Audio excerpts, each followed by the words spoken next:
Thanks so much, Cameron, for joining us today. We're really excited to have you share your presentation with us. Today's talk is going to be transcriptomic and functional divergence of stem cell-derived and primary islets under acute hypoxia. Cameron and others in the Millman Lab just recently dropped a preprint regarding this subject matter, and I'm going to drop it into the chat for everyone's easy convenience. And just a little bit about Cameron. He's a PhD candidate in the Millman Lab at WashU, where he works on overcoming critical barriers in cell therapy for type 1 diabetes. His research investigates why stem cell-derived islets struggle to survive in hypoxic or low oxygen environment after transplantation. And using single-cell analysis, he identified key molecular pathways that cause the cells to fail, highlighting potential targets for future intervention. And we are, we're very excited to hear more about this story. For sure. Thank you so much. Thank you for having me. So you already introduced the topic, so I'll just get right into it. Great. So as we all know, type 1 diabetes is an autoimmune disorder where insulin-producing beta cells are dead or dysfunctional.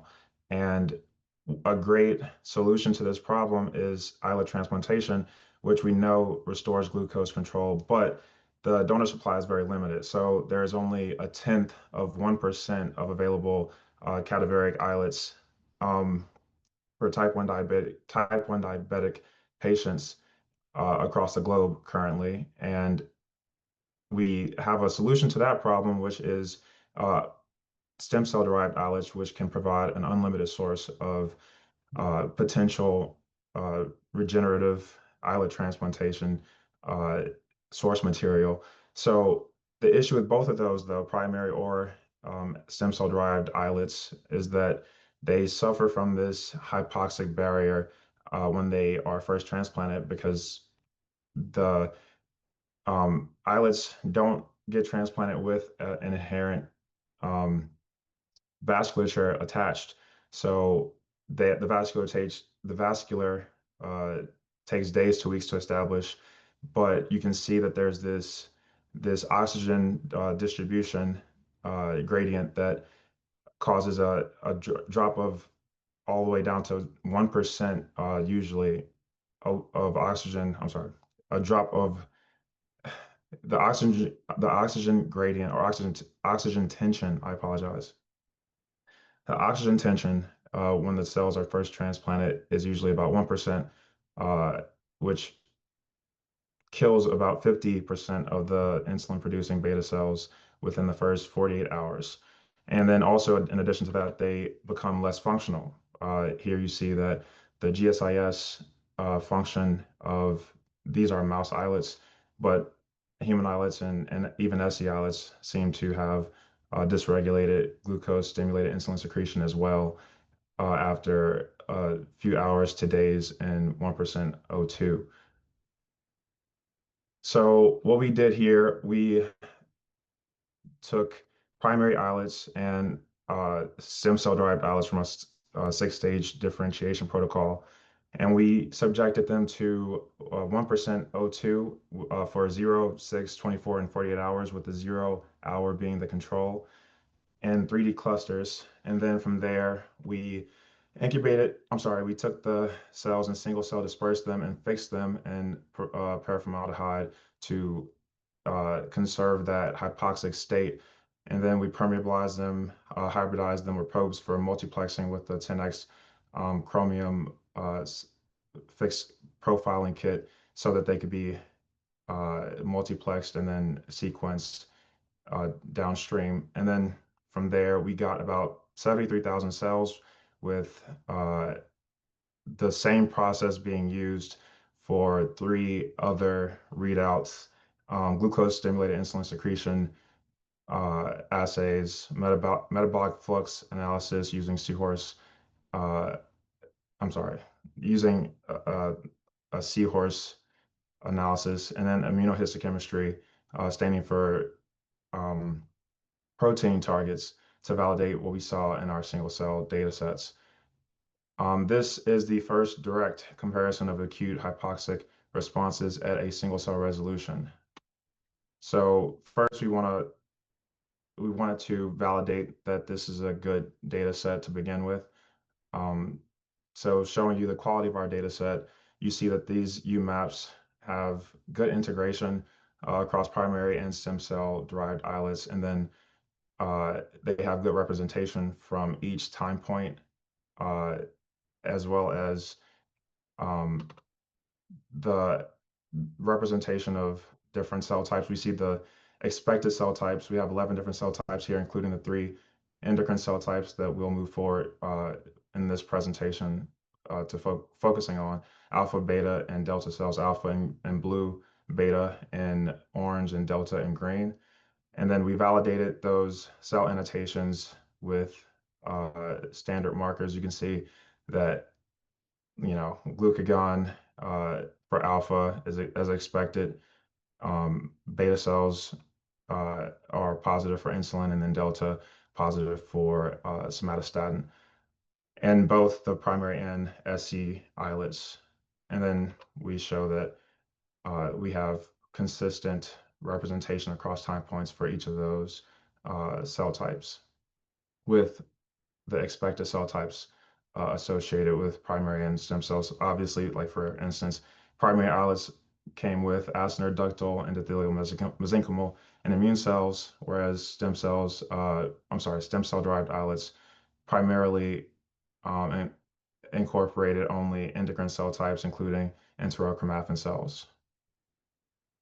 So for the beginning, I want to show you the core conserved adaptive programs that we saw across islets, but also these are more or less expected based on the literature. But I'll show you for this dot plot, and then you'll see a few more of these going forward, just to be able to read them pretty simply. On the left, you have primary islets. On the right, you have stem cell derived islets.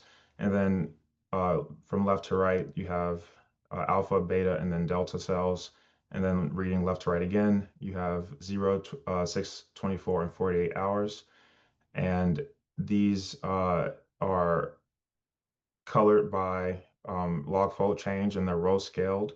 So you can compare the change across cell types. And these are log fold change relative to the control, the 0-hour control. So for each of these, the 0-hour is 0 log fold change. And then lastly, the size of the circles are based on the p-values or the significance of the changes that we see. So what we see across islet types is that the hypoxia-associated pathway, the HIF pathway for the HIF-inducible factor, is upregulated as expected. We have EPAS1, which is HIF2 alpha, and many of its downstream targets like VEGF-A for angiogenesis, ADM, and NDRG1 and such. For the response of these islets, so when a cell is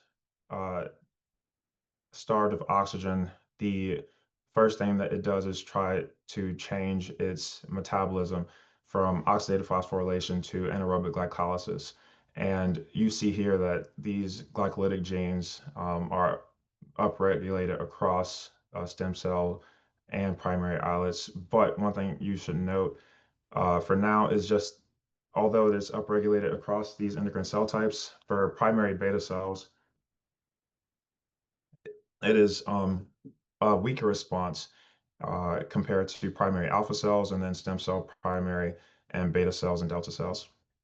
And then the the other expected responses we see is that we see ER stress genes, unfolded protein response genes, extracellular matrix remodeling genes, and then stress pathways upregulated. For downregulated responses that we see that is that are conserved across islet types. We have downregulation of endocrine identity genes, as well as secrete genes that are important and critical to insulin secretion, and then also different oxidative phosphorylation metabolism genes as well. So to summarize, the core shared response between islet types, we see the HIP pathways upregulated. We see a shift towards glycolysis. We see uh, ER stress genes as well as identity suppression and GSIS or insulin secretion pathway genes suppressed. And we also see that it's not just that although they have these core responses that are shared, we see that they have very different dynamics. So here I focus on alpha and beta cells. And for primary alpha cells, they have a much smaller response, as you see, than SE alpha cells. And at 6 hours, you have a huge response from SE alpha cells, downregulating a lot of genes, versus primary alpha cells don't have as strong of a response. And then you also see a trend when it comes to the temporal aspect. The SE alpha cells over time decrease in the genes that they downregulate, and I guess have a response that they kind of come down in the number of upregulated genes by 48 hours, whereas for primary alpha cells, they increase the number of upregulated and downregulated genes over time. And then for beta cells is even more interesting. I feel one thing I mentioned in the previous slide is to keep an eye on the beta cells, the primary beta cells, and their level of activity and relative to the other cell types.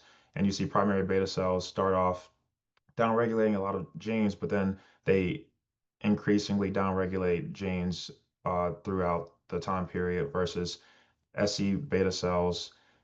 Uh, they downregulate genes, but they kind of come back to a normal state as far as the number of downregulated genes, and then upregulated genes are pretty similar. But through 28 hours, they have a similar dynamic response, and then at 48 hours, they very much diverge.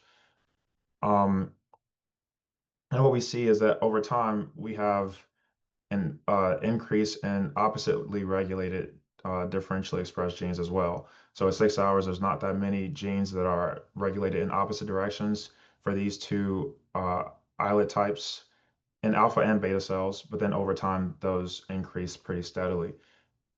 So the um, going further into the differences between their responses, we see that there's an increase in immediate early genes in primary islets, but for stem cells, they don't have the same strong response. As a matter of fact, they downregulate some of these immediate early genes, except in beta cells, which have a different regulation pattern. And then we see, as expected in primary islets, the identity genes, PDX1, MAFA, and PAX6 downregulated, whereas in SE islets, those are not as consistently downregulated. And even in beta cells for SE islets, the MAFA is increased in its expression. And so when it comes to insulin secretion and insulin synthesis, these genes are also differentially expressed or differentially regulated. ADRA 2A here is a insulin secretion inhibitor, and it's wildly upregulated in primary beta cells and downregulated in stem cell beta cell or SE beta cells. And then lastly is the developmental genes.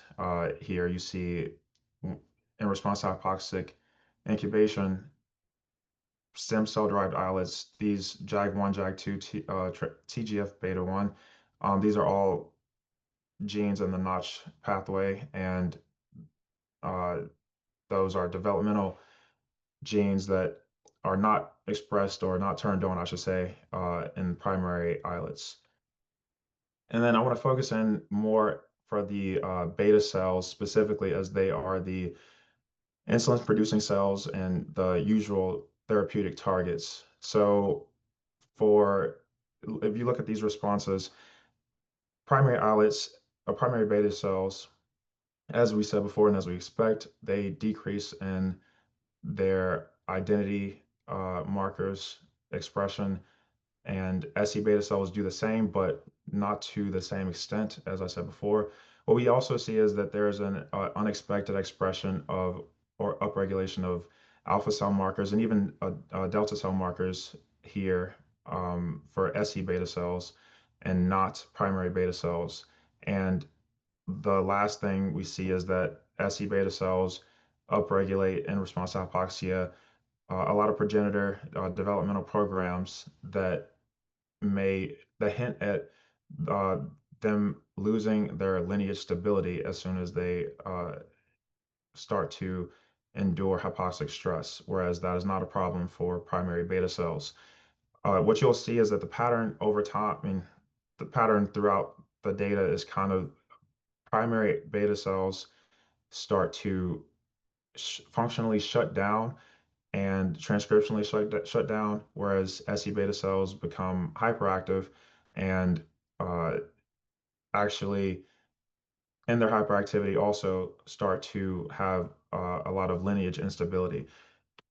Um, when it comes to metabolic reprogramming, we see that both uh, beta types downregulate genes important to oxidative metabolism and GSIS, whereas it's pretty strong, uh, is a pretty strong response uh, in SC islets, I'm sorry, SC beta cells to switch their metabolism to anaerobic glycolysis. All of these genes are turned on pretty strongly, whereas primary beta cells are pretty quiescent and follow that pattern I just mentioned.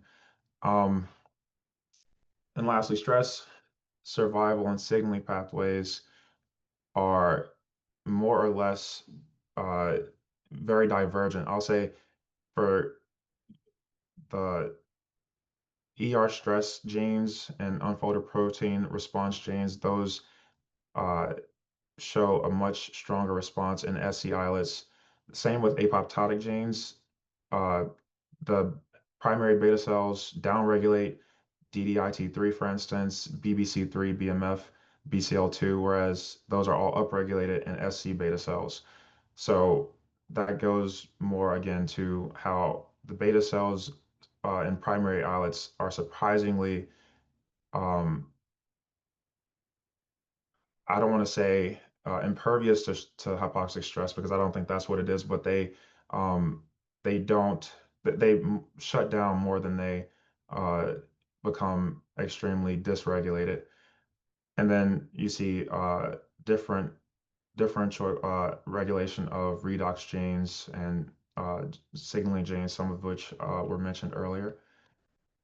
And then we also did some functional analysis to follow up that scRNA-seq analysis in order to validate what we saw. And what we see here is that for primary islets over time, and this is shown in the literature, but it's confirmed here as well, that the glucose stimulated insulin secretion becomes dysregulated over time, where the low glucose condition increasingly secretes insulin, but the high glucose condition is less able to secrete insulin in primary islets. And then you can see the stimulation index decreases almost tenfold. Um, For SE islets, we see something very interesting, and it's different than what we see in primary islets. But and also these cells are always or usually less functional than primary islets. So the lower stimulation index is expected, but we still get from 1.3 to 1.5, 1.6 uh, as far as the stimulation index is concerned.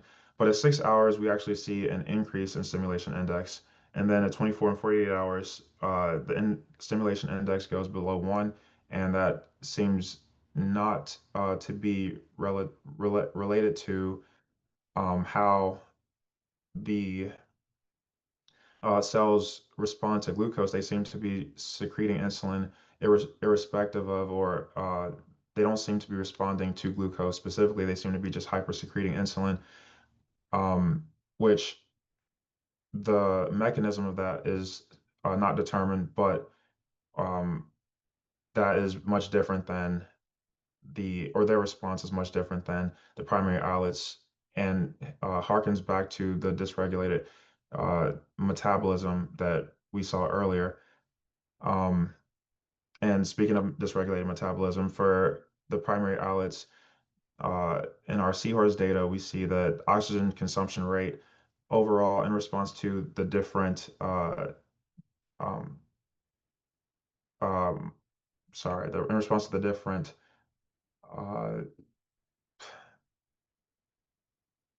challenges we have here. Sorry, I couldn't find the word. In response to these different challenges, the baseline uh, oxygen consumption rate, as well as the oxygen consumption rate in response to these challenges, they consistently go down over time and become more quiescent as we kind of see in our transcriptomic data. And when it comes to the extracellular acidification rate, those don't change much. Versus for SE islets, we see that at 0 hours and 6 hours, they are pretty similar, versus at 24 hours, they shoot up, and at 48 hours also, their maximal respiration is much higher. And then also when it comes to extracellular acidification rate, we see much higher uh, extracellular acidification rates throughout the time for 24 and 48 hours, which shows that the switch to anaerobic glycolysis is very strong, as we expect based on the upregulated um, glycolytic genes in our transcriptomic data as well. So what we learned here is that we see a functional collapse of SE islets and primary islets, but they're different. So primary islets, they suppress secretion and also transcription um, through what looks like a kind of controlled shutdown, whereas SE islets become really dysregulated and have uh, glucose unresponsive secretion. Um, And then there's lineage instability we see in SE islets that we don't see in primary islets, which kind of is expected given that a these are stem cell derived islets, so uh, they're like baby cells to begin with. They're trying to find their way in life, and dealing with stress. It is expected that they upregulate progenitor programs that fully differentiated or fully uh, mature islets don't do. Then also there's ER stress, and we see pro-apoptotic activation of different genes for SE islets that we don't see in primary islets. Lastly, there's metabolic dysregulation, which I believe it looks like based on the the seahorse data as well as the scRNA-seq data, that there might be a possible inefficient mitochondrial coupling that causes the cells to consume oxygen but not efficiently convert it to ATP. And then they obviously have a very strong compensatory glycolysis uh, uh, pathway that they then upregulate in response to that.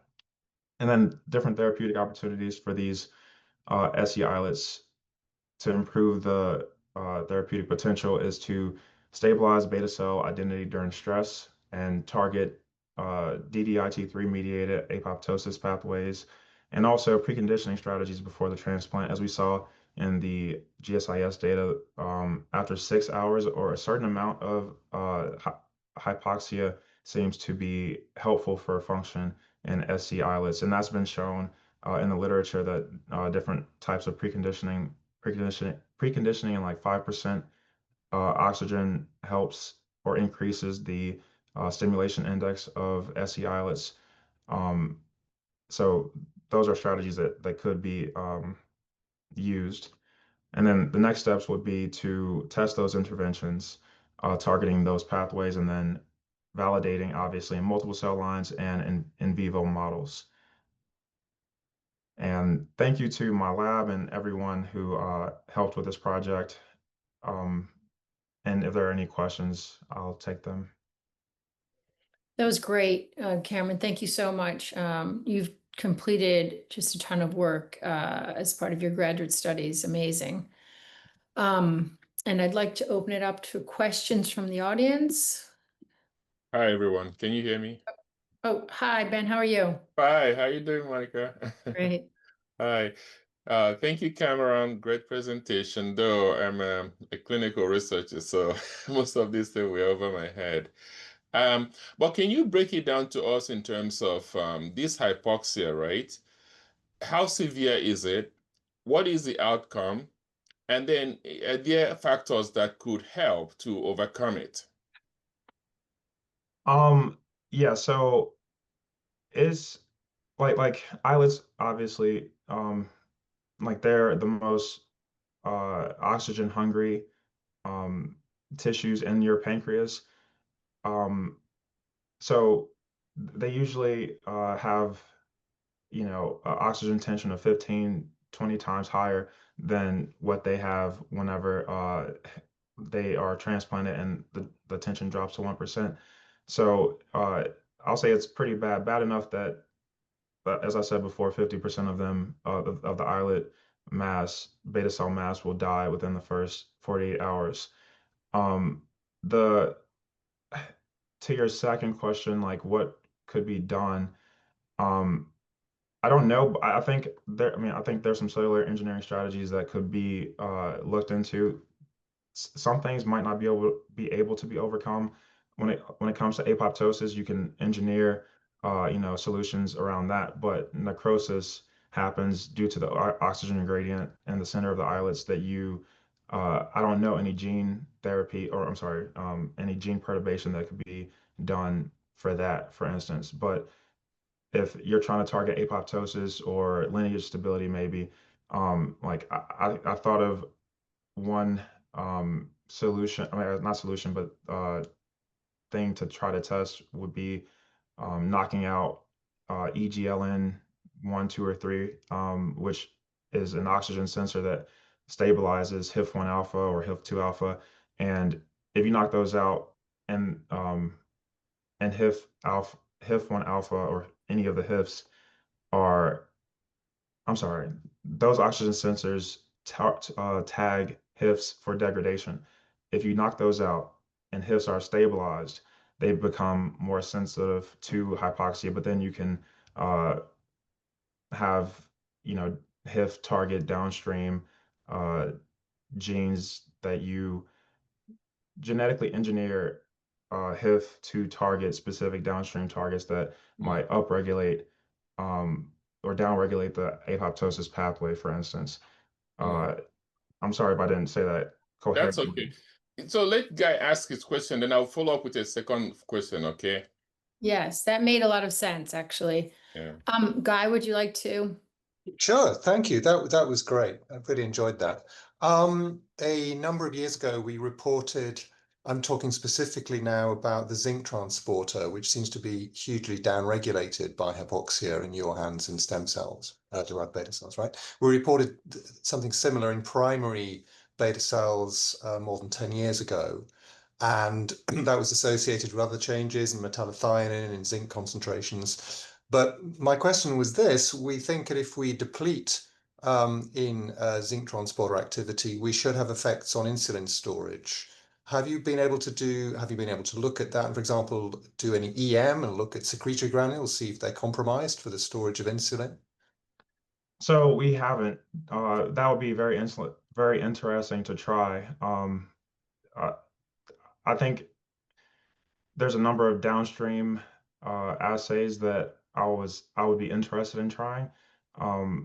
It might fall out of the scope of this paper, but like that would give us so much insight into like the mechanistic, uh, consequences of what hypoxia actually does. So that is a great question, and that is something to look for. If we can look into it, that would be interesting.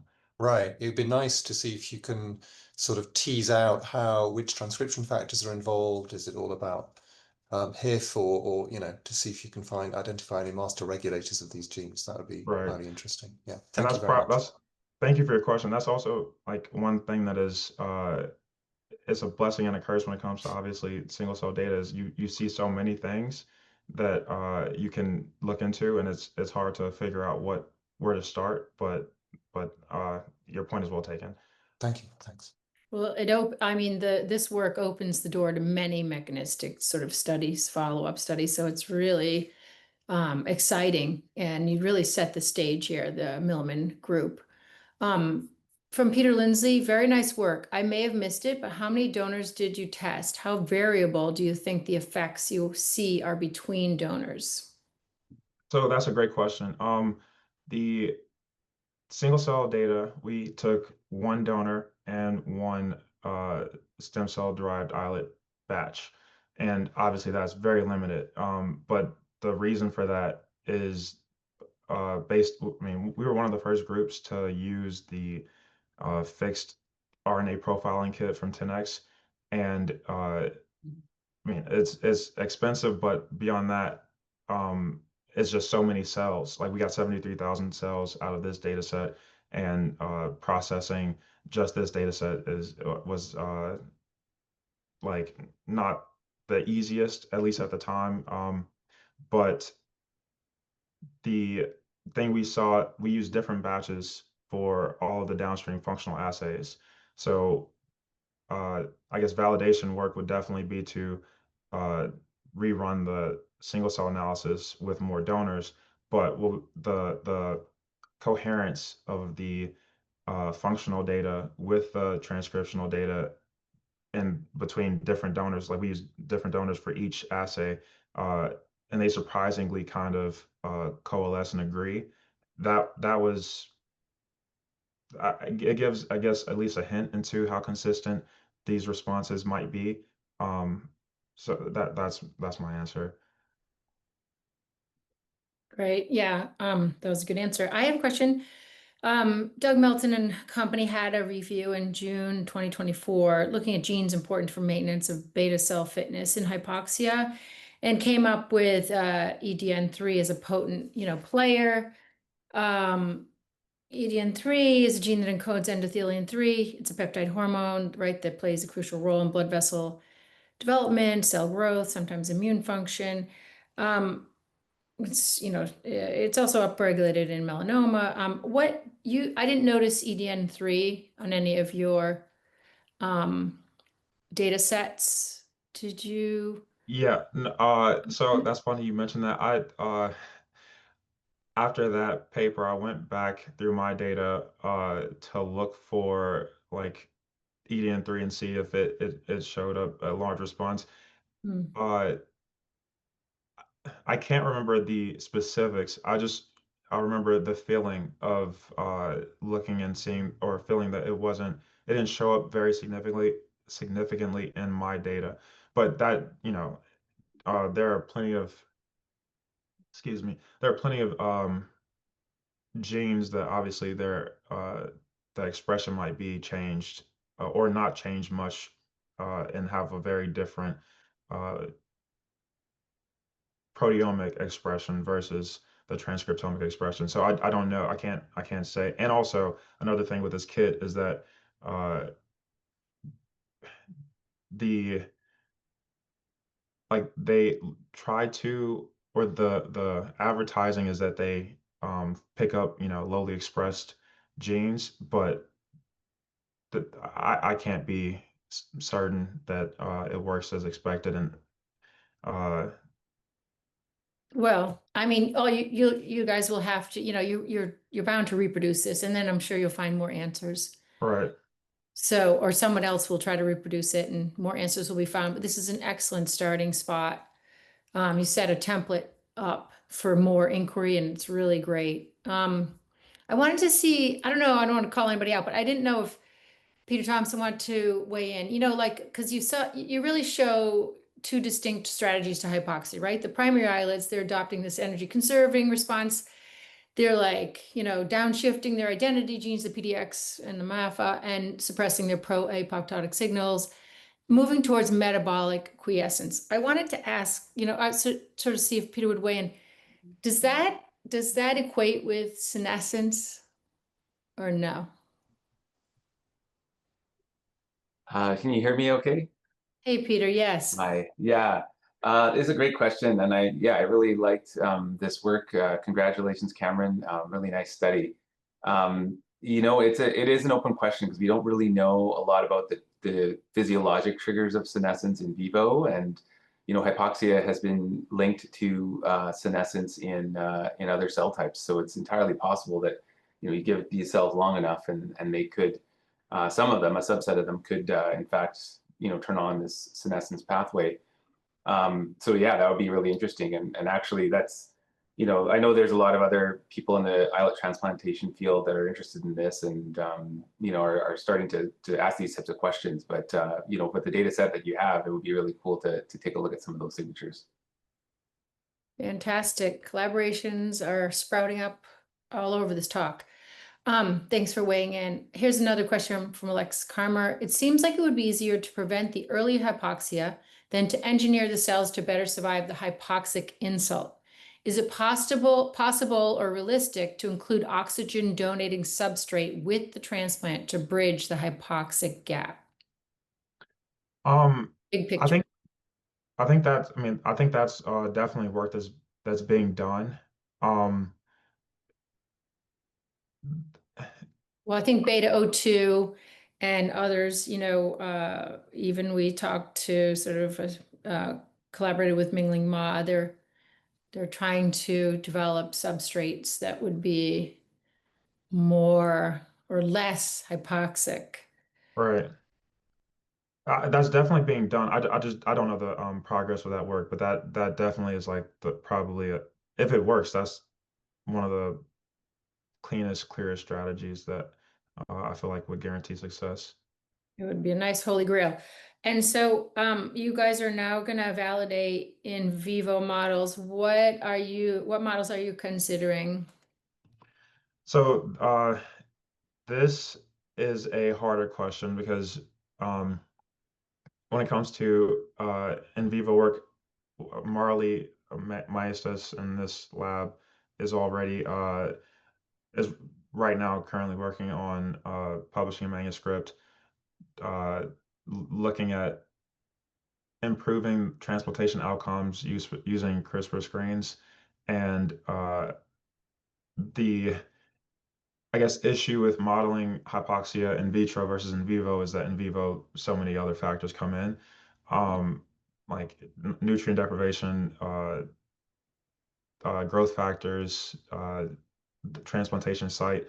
So it's harder to isolate the variable to really, and also, you know, if you're looking at the acute phase of the first 48 hours versus long-term hypoxia, you get wildly different responses after cells acclimate. So that is a harder question. That is something that I've been thinking about and trying to tease out. I don't quite have the answer to that yet, though. Okay, yeah. No, I mean, no problem. You got to think these things through. I guess one thing the last question I have for you, and then I'll let you get back to your bench because I'm sure you got plenty to do. You know, the group that recently did the chemically induced stem cells and implanted them in the where was it? It's a group from China. I forget their actual name, but they're CIPSC islets, and they implanted them in the abdominal anterior rectus sheath. That was like a 6-stage setup to create those chemically induced stem cells. It would be very interesting, wouldn't it, to see you know, how those behave in your setup here, because I don't know how much hypoxia they undergo in the rectus sheath, but they were able to keep them alive and going for a while. So it would be interesting to see, like, yeah, I mean, how they did it. You know, did they have the same profile changes that you saw in these Right. islets and live islets and stem cell generated islets? So And can you mention that group name again one more yeah, time? they have a company. I'll send it to you, and I will put this chat right in here. It's Shushen Wang, and here it's in the chat, the Okay. paper. Thank you. Yeah, I think it's Regeneron, something like that. But yeah, it would be cool because it seems like they have had good success there, and I believe they are. I think they're going to be like coming around in November with more data. So, all right then, this was wonderful. Congratulations, Kameron, and good work, all from the Millman Lab. Just a really special research group that is with attention to fine detail and with an engineering sort of philosophy in place. It's very meticulous and very well done. So thanks again for joining us. Thank you guys. I appreciate it. Thank you for the opportunity.